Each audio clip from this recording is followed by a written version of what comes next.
This is a message to the people of Lebanon. Do you remember when your country was called the Pearl of the Middle East?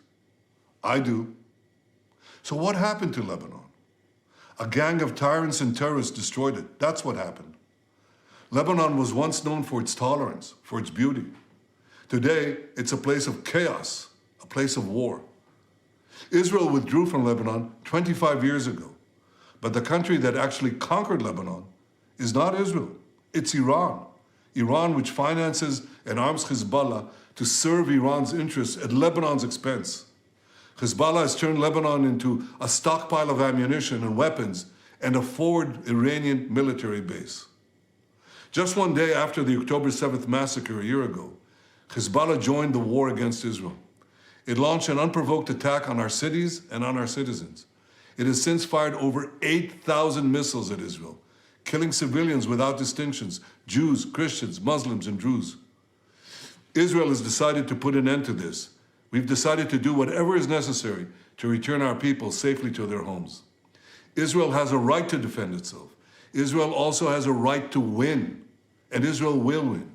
We've degraded Hezbollah's capabilities. We took out thousands of terrorists, including Nasrallah himself, and Nasrallah's replacement, and the replacement of his replacement. Today, Hezbollah is weaker than it's been for many, many years. Now you, the Lebanese people, you stand at a significant crossroads. It is your choice. You can now take back your country. You can return it to a path of peace and prosperity. If you don't, Hezbollah will continue to try to fight Israel from densely populated areas at your expense. It doesn't care if Lebanon is dragged into a wider war. Christians, Druze, Muslims, Sunnis, and Shiites, all of you are suffering because of Hezbollah's futile war against Israel. Today I ask every mother and every father in Lebanon a simple question. Is it worth it? Because it doesn't have to be that way. I know you want a better future for your children. So I'm speaking to all of you today. There is a better way for your children, for your cities, for your villages, for your country. You deserve to restore Lebanon to its days of tranquility. You deserve a Lebanon that is different. One country, one flag, one people. Don't let these terrorists destroy your future any more than they've already done. Stand up and take your country back. You have an opportunity that hasn't existed in decades. An opportunity to take care of the future of your children and grandchildren. You have an opportunity to save Lebanon before it falls into the abyss of a long war that will lead to destruction and suffering like we see in Gaza. It doesn't have to be that way. Each of you can take a step for your future, even a small step. You can make a difference. I say to you, the people of Lebanon, free your country from Hezbollah so that this war can end. Free your country from Hezbollah so that your country could prosper again, so that future generations of Lebanese and Israeli children will know neither war nor bloodshed, but will finally live together in peace. Well, there we are, Benjamin Netanyahu with a message to the people of Lebanon, and a couple of interesting things. One, pretty much confirming that the Israelis think they have killed the successor to Hassan Nasrallah. So that's interesting, but also interesting timing on this message now to the people of Lebanon. Yeah, I mean, let's deal with the successor bit first, shall we? We've killed the successor to Hassan Nasrallah and the successor of the successor. That is, on one level, a reference to Hashem Safieddine. This is the person a cleric who was thought likely to replace Hassan Nasrallah. Safieddine was hit in a building on Friday, or Thursday rather, and the rescue workers have lost contact with people in that building. What we heard from Yoav Gallant today, he was in northern Israel. He said that the likely successor, Safieddine, was probably killed. Now we've got Benjamin Netanyahu saying in this speech, yeah, he's been killed. So that looks like a confirmation. Who the successor of the successor is, that's not clear to me. But yeah, that sounds like confirmation from the Israelis that Safieddine's been killed. Right, and the message to the people of Lebanon underlines a fear that the Israelis believe that as much as they weaken Hezbollah, they will just come back. And he's basically saying there could be a vacuum now, and you could fill it. The Lebanese authorities could fill it. And he says to the people of Lebanon, stand up and take your country back.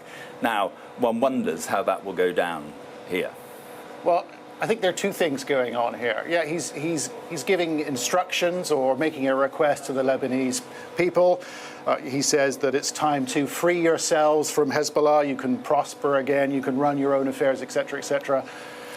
You know, and he's saying this while the Israelis mount a major military operation in this country that has displaced more than 1.2 million people, that's killed 1,400 people, etc., etc., etc.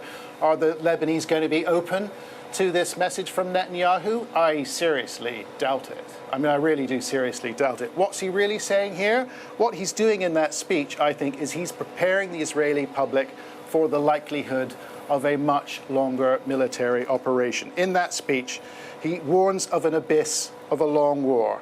He says, we've decided to put an end to this, to do whatever is necessary to return people to their homes. He's talking about displaced people in northern Israel, 65,000 people.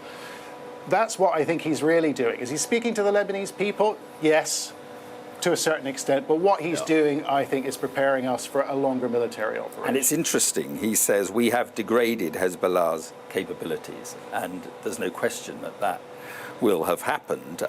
We've taken out thousands of terrorists, including Nasrallah himself. And this on the day that Hezbollah themselves say we have replaced the leadership and our military is functioning effectively. Yeah, it's interesting, isn't it? I mean, the de facto leader at the moment, he gave a televised address. Today's name is Naim Qassam. He said, our capabilities are fine. We've replaced all our senior leaders. We've stopped all Israeli advances into southern Lebanon. And now we hear from Netanyahu saying, we've seriously degraded Hezbollah. We've taken out their leaders, etc., etc., etc. There's a contradiction there, isn't it? He says, we will win, using future tense. We've degraded them, but we will win. But the Israelis haven't won yet, and it's going to be very, very difficult to stop these rockets and these missiles that Hezbollah fire into northern Israel to get people back in their homes. Yeah. You know, how long is that going to take? What are they going to do to stop that? It's very, very difficult. And I think he's addressing a core problem, which is this military operation is going to take time. At the beginning, they were briefing Americans, at the beginning of their ground incursion. The Israelis said, it's a matter of days, not weeks. Yeah. You know, neither of those things are on the table now. We're looking at significantly longer. Particularly if you look at what is happening in southern Lebanon, where, what is it now, 4 divisions? 4 divisions. On that border or inside southern Lebanon. Estimates of 15,000 troops inside southern Lebanon. This was a limited, we were told, incursion. It's beginning to look like a much more substantial ground offensive. 4 divisions, maybe 15,000, it's very difficult to know, but we're talking about a significant number of troops. Add in the fact that they have served all these evacuation orders, over 100 towns and villages in southern Lebanon, where residents have been told to get out. Not just get out, go 60 kilometers north of the Awali River. They are emptying out southern Lebanon, and it suggests strongly that they are preparing for a wider offensive. And I think that his speech now backs this. Again, he's warning of the abyss of a long war to the Lebanese. He's also preparing for it, clearly. Yeah, and this just moments after Antonio Guterres, Secretary General of the UN, stands up and once again calls for a ceasefire in Gaza, for the release of the hostages, and calls for a ceasefire here in Lebanon. It just seems that seems such a long way away at the moment. Look, we don't know what is going on behind the scenes diplomatically. Yeah. There may be something that comes along. It just doesn't really look like it at the moment. Well, you've got to get the Israelis to agree, right? And Netanyahu, for one, has shown absolutely no inclination to be dragged into a negotiation on a ceasefire deal. That's just the reality of things. If you want to talk to Lebanese people, if you want to know what they are going to say, they're going to tell you they're exhausted. They're tired. They're tired of war. It's been going on here for a year. This country has been dragged into this war by Hezbollah. It began on October 8th, but people just want it to stop. They want it to end. And if you talk to Lebanese ministers, as you have, they are desperate for a ceasefire, anything that stops it, that gets a temporary break or a permanent break. But that's not the military posture that we've seen from Hezbollah or the Israelis. That's not I don't think that's the mood music from this speech either. No, I mean, and the UN also talking today about this spiral of doom that descended upon Gaza, and saying that there's a danger, the fear, this is UN aid workers saying this, the fear that that same thing could happen here in Lebanon. You've been here, 2 or 3 weeks now, and you've just watched this humanitarian crisis grow. Yeah, I mean, it's extraordinary. We're talking about more than 1.2 million people who've been forced out of their homes in a very short period of time, Mark. This has happened really quickly. Got this massive movement of people. They've tried to find places to live in Beirut, in the center. You've got parts of Beirut now that are being hit by the Israelis.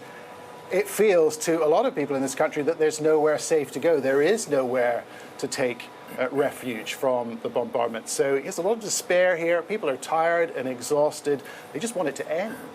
Yeah, John, thanks very much indeed. So what are we talking about? We're talking about a message to the Lebanese people by the Israeli Prime Minister in the last few minutes, basically saying that Israel has weakened Hezbollah. He said that Hezbollah is serving Iran's interests at Lebanon's expense. He said Israel will put a stop to this. Hezbollah is weaker, he said, than for many years. He said, this is the opportunity. This is your opportunity, he said. The Lebanese people now have an opportunity to take back your country. There is a better way. Stand up and take your country back. And Benjamin Netanyahu also pretty much confirming that they have killed the successor to Hassan Nasrallah.